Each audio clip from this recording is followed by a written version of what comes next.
गुजरात के लिंबड़ी में आईसीडीएस महिला एवं बाल विकास विभाग ने पोषण महोत्सव के अंतर्गत लिंबड़ी में आंगनवाड़ी कार्यकर्ता और लाभार्थियों के विभिन्न पौष्टिक वानगी के लिए एक प्रतियोगिता का आयोजन किया गया।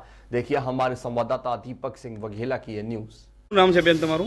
मारू नाम खानला जनकबेन एज छे। आज रोज લીંબડી સિરસામાં આંગણવાડી વર્કરો, હેલ્પરો અને લાભાર્થી દ્વારા પોષણ ઉત્સવનો જે કાર્યક્રમ કરવામાં આવ્યો એમાં મિલેટ્સ અને ટીએચઆરમાંથી અલગ અલગ વાનગી બનાવવામાં આવી અને એમાંથી જે વિજેતા બહેનો હતા, પહેલો, બીજો અને ત્રીજા નંબર બહેનોને વર્કર, હેલ્પર અને લાભાર્થી ત્રણેયમાંથી પહેલા, બીજા અને ત્રીજા નંબરવાળા બહેનોને ઇનામ વિતરણ આપવામાં આવ્યું અને તથા પ્રમાણપત્ર આપવામાં આવ્યું અને આ કાર્યક્રમને સરસ મજાનો સફળ બનાવ્યો।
काय वांधो नहीं।